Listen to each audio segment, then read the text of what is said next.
station working for you. This is RTV6 News at 5:30. Good evening, I'm Amanda Starantino, and for this year's Labor Day celebration, RTV6 is pulling out the stops with our Hiring Hoosiers initiative, highlighting jobs, skills, and resources you need.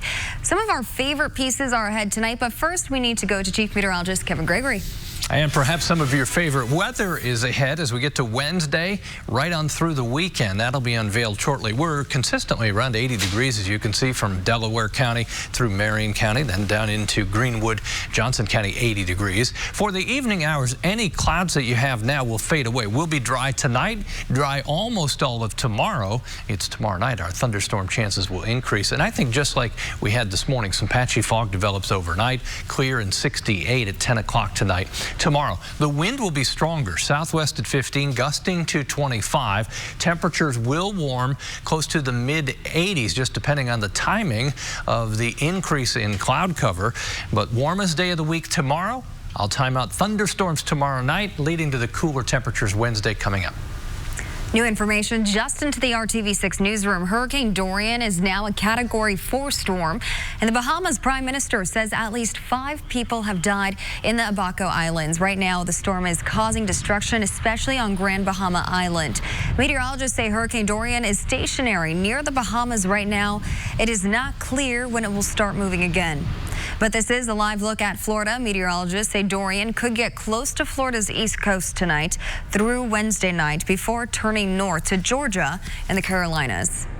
And tonight, a member of the American Red Cross here in Indiana is on his way to South Carolina in anticipation of Hurricane Dorian hitting that area. Red Cross volunteer Dan Pace boarded a flight this afternoon to Columbia, South Carolina, with the mission of helping anyone that the storm impacts. I'll be deployed to a shelter. And once I get there, some of our duties will be as people come in to assist them to the needs that they need. You know, that's pretty much the whole mission of the Red Cross is to interview people, find out what their needs are, and find out how to help them. Indiana Red Cross members are also in Florida waiting to help people there as well. Here at RTV6, we are honoring our state's workforce with a marathon of our Hiring Hoosiers series. These stories are all about connecting you with employment and opportunity across central Indiana. So today for Labor Day, let's join in on that journey to find satisfaction in your career. Do you speak more than one language? Employers say they need that, especially in healthcare. RTV6's Meredith Barrick stopped by Eskenazi Health to find out why the need for bilingual employees is so great. I am Jennifer. I am a registered nurse. I currently work at Eskenazi in the outpatient clinic. Jennifer Rivera is just one of the more than 350 bilingual employees who work for Eskenazi Health. I'm able to communicate with the patients. Sometimes they come in and they're scared because they don't know how to communicate. The Spanish-speaking nurse says she notices a sense of calm come over patients once they learn she can understand and then in turn help them. Gracias. It helps me advocate more for my patients and their needs. Aside from Spanish, Eskenazi sees patients who speak Burmese, a number of African dialects, French, and Arabic. That means they need employees who can speak those languages too. We have nursing team members, we have social workers, physical therapists, individuals in the billing office. So when you think about it, everyone touches the lives of our patients in some way, and there's an opportunity for staff, if they're multilingual or bilingual, to exercise their gifts here at Eskenazi Health. A gift that goes beyond the walls of the exam room. I think just being able to talk to them in their own language helps them feel at ease, and then they're able to explain in more detail what's going on. The tension's gone in the room, and they open up. They might tell me something about, their kids or their home life. Working for you, Meredith Barrick, RTV6. Meredith, thank you for that. And Eskenazi also offers Bridging the Gap free to bilingual employees. It is a 6-week course of study which includes learning medical terminology to meet the needs of patients. And we are looking closer at the job-seeking process and a free resource available to you right here in the Circle City. It's as easy as heading to our local library for a little extra help. Creating emails, doing job application, job searches. Tiana Taylor is a library job assistant at the Library Job Center inside the Indianapolis Public Library 38th Street branch. It's not just, just helping them while they're here. It's also ensuring that when they leave here, they have the tools that they need. People like Sherry Woodruff. who is on the hunt for a new job. Well, my email account, of course, because I forgot my password, so here we go, gotta set. So Tiana helped me set up a new email account. Miss Sherry is a lovely lady. She is very funny. She's outspoken. I don't have internet access at home. Don't have a computer at home. So coming up here with the 2-3 hours that we have gives us enough time to experience the Google and Windows and to set up things to get us prepared for our job search. After working desk jobs her whole life, Sherry has a new set of skills and is ready to take on the culinary world following her passion. And so that's what I want to get into, more like restaurant jobs. And she helped me prepare my resume for that. That's what my goal is to become a chef. And so starting at the bottom, well, I want to move on up so I can know all the ins and outs of culinary. And while working in the job center, Tiana is ready to make a career move all her own, applying to schools for her master's to become a librarian. It makes me feel really excited, like being here at East 38th Street and just working as a job center assistant. It has allowed me to kind of make like a career change. As for Sherry, her mentor Tiana says they're just waiting now for those phones to ring off the hooks. Yes, a lot of restaurants I am. Yeah, so we're going to see first come, first serve. Working for you, Lauren Casey, RTV6. Lauren, thanks. In a rapidly expanding tech company here in central Indiana, the opportunities there and the path to employment you may want to consider. Plus, if you have a big heart, we may have the job for you. That is also next. You're watching RTV6 News at 5:30.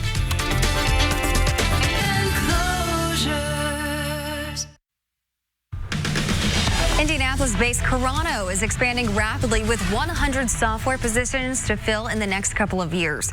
Company leaders say there is tremendous growth potential for their employees. I look into this growing tech company and the path to employment you might want to consider. I sort of have an engineering mind. That's sort of just how my brain works. Recently promoted Morgan Bosshart is a software engineer at Carano, a communications workflow software company based in Indianapolis. Her job in tech comes as a second career. It took me several years in the veterinary field to realize I needed a change.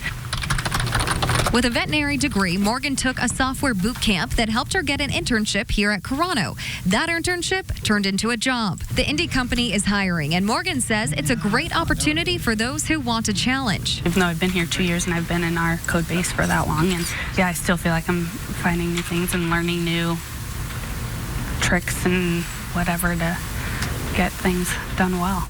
And we're not talking about entry-level job salaries here. These jobs can start at $65,000, and the sky's the limit in financial growth and career growth at this company. I think it's all about career growth. It's about sewing into people and helping them go from where they are today to where they want to be. Josh Ross, the CEO of Carano, started this company just 1 year ago.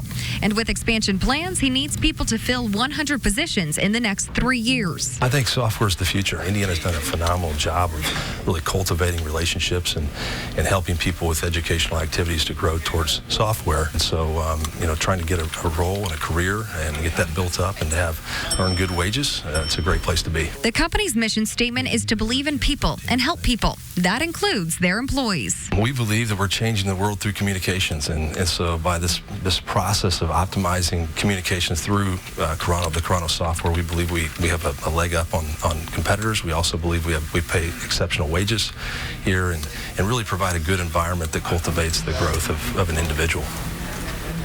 And Carano is looking for experienced people. A vast majority of the current openings are for various types of computer engineers, as well as roles in administrative, customer care, and marketing. The majority of the jobs that are being added are tech heavy, but they say they always need ancillary positions to make the business run. And we are highlighting a company that offers employment from Mishawaka to Evansville. Indiana Mentor provides support and care to people with disabilities all across the state. RTV6's Meredith Barrick found they are looking to hire people, especially with a caring heart. This job is just not a job where you can sit and just babysit. You have to really interact with them. Brittany McReynolds has worked at Indiana Mentor for 9 years. She started as a direct service provider, something Indiana Mentor's executive director says they need more of. The state of Indiana has really moved towards a waiver program, a home and community-based waiver, which allows people with disabilities to live on their own in the community, be it in an individual apartment or in a shared living apartment or in a shared group home space. And so that requires many more direct service professionals to provide care to them and to provide a kind of one-on-one supports as needed. Rado says they work hard to find people who have a passion for helping others. And if you have a degree and experience, that's great. But if not, they'll train you. Individuals that we want to employ really should do this because they have a heart and a purpose for the people with disabilities. Indiana Mentor also prides itself on internal promotions. McReynolds now works as a program supervisor. I basically manage the entire group home from their needs, wants, all the necessities, grocery shopping, making sure that the staff have everything that they need, the individuals being served have everything that they need. It's not only a job, but a calling, and one that brings a lot of joy to everyone at Indiana Mentor. It's a fun position to be in, but it's also challenging because you're working with individuals with disabilities that sometimes can be challenging, but also at the same time have a life that they want to live. Working for you, Meredith Barrick, RTV6. Coming up, domestic abuse can derail success, the organization that is not only helping women recover physically and emotionally, but also by creating a path to a job. RTV6 is working for you. Welcome back to RTV6 News at 5:30. It is Labor Day, so we are bringing you our best hiring Hoosier stories. The goal here is to connect you to jobs and training programs, but sometimes barriers can get in your way of your journey to employment. Domestic abuse can be a major roadblock to success. We visited Coburn Place here in Indy, where the staff is providing housing and hope to abuse survivors. Right now in Marion County, nearly 600 families identify themselves as fleeing domestic violence situations. Many survivors have their confidence eroded after what they have been through, and the lack of a stable home can prevent people from finding jobs or starting their own business. Coburn Place works to provide families a safe place to stay, but also services to help overcome obstacles. The organization provides childcare, uniforms, shoes, even career coaching to give survivors a better chance at independence. One of the biggest hardships with a survivor that's not employed, number one, their question is, where am I going to bathe at to go to work? How am I going to get myself prepared each day to get to work? What address am I going to use on my application? A job helps with giving back some of that self-worth. It boosts their self-esteem. As with all of our content we are showing you today in our marathon, if you have trouble finding it on hiringhoosiers.com, you can give it a search in our search bar. An internship can give you a major leg up in the hiring process when it is time to look for a job, but finding the right company can be difficult. That is why the Indiana Chamber of Commerce manages an online internship portal matching Hoosier students to Indiana companies. I share the benefits of Indiana InternNet with thousands of internship opportunities all in one place, literally at your fingertips. 100% of the time, any experience when hiring full-time is better than no experience. Becca Harrison is a talent acquisition supervisor at Protective Insurance in Indianapolis. She started here as an intern. Now, she knows firsthand what kind of resume employers are looking for. When we look for new college grads, we understand that they won't have a ton of experience, but those who did take the time to do the internships and really build their skill set are a leg ahead of any of the other students who maybe didn't take the time to do that. Protective Insurance has a competitive and robust intern program. 50% of their interns wind up with full-time positions. The company is one of nearly 1,000 Indiana employers using an online internship matching portal, Indiana InternNet. Internships are incredibly important. You know, you go to school to learn all of this information, gain this knowledge, but it's so different being able to put it into real-world applications. Indiana InternNet is your one-stop shop for your internship search. Here, you have a searchable database, a matching system, and a personal assistance tool with a hotline to answer any of your questions. And once you land your internship, you can find advice and resources to help you succeed on the job. These days, the need is all that more important because employers in particular are just crying vying for talent. Mike Slocum is the executive director of Indiana Internet. In 2018, more than 800 Hoosier students used the site to place them into statewide companies. Everything is Indiana-based. Where specifically our job is to be the catalyst for talent in Indiana. So all of our focus is on Hoosiers. Indiana Internet is a free tool that is exposing Hoosier students to Indiana companies and building our state's future talent from the ground up. A lot of Indiana students don't know the employers that are in their own backyard. They may know some of the big names, but lots of small and medium-sized businesses that would be great fits for them, they just wouldn't know about. There is a growing demand for workers in the hospitality industry. Experts say convention visitors support about 81,600 jobs. Last March, 73 of the area's top workers in the hospitality industry were honored in downtown Indianapolis at the 28th Annual Rose Awards. Rose stands for Recognition of Service Excellence. Our Rafael Sanchez reports on the need for more hotel and restaurant workers.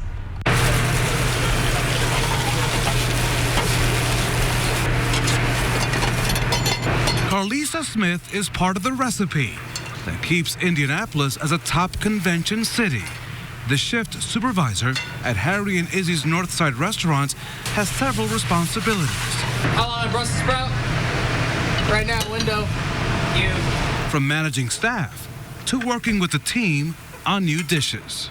Smith earned her culinary degree from Ivy Tech in 2015. Motivation and people skills. But Surprisingly enough, they don't. Those are two things you will never pay for. That is coming from the heart. You have to have determination, you have to have drive, you have to want to do it. Visit Indy, which promotes the city, says hotels and restaurants need more people to keep up with the multi-billion dollars generated by visitors every year. By the year 2025, it's projected the Indy area will need 100,000 tourism employees. That's a necessary increase of more than 18,000 people over the next 6 years. I think anybody in the hospitality industry, no matter what it is, I think they are more valuable than they were 2 years ago, let alone 5 years ago. At the Conrad, you'll find Samuel Meadows. Everyone in the hospitality business is very important, from the housekeeping, to the gym. The 36-year-old's father is rising through the ranks, learning on the job. In my opinion, with hospitality, it gives you a chance to create good karma. You get a chance to actually change someone's day. Samuel and Carlisa's careers are about catering to Indy's visitors, but it's their personal skills that are also in high demand. By finding something that you love to do. Doing things that you love is the only way that you will be able to succeed in anything that you do. If you don't like your job, you'll never be successful. Working for you in Indianapolis, Rafael Sanchez, RTV6. Hopefully you've had a great Labor Day. Weather's been good. It's nice to see the sunshine back. 80 in Indianapolis, 78 in Bloomington. Any clouds that are around now fade away. Dry tonight, dry most of tomorrow. It's tomorrow night. They're 11 o'clock along a cold front. Thunderstorms, which may be severe, dropping to the south and east through the overnight and early morning hours. That will lead to drastic changes in our temperatures from 85 tomorrow into the 70s for highs, as you can see Wednesday, Thursday, and Friday. Something to look forward to there.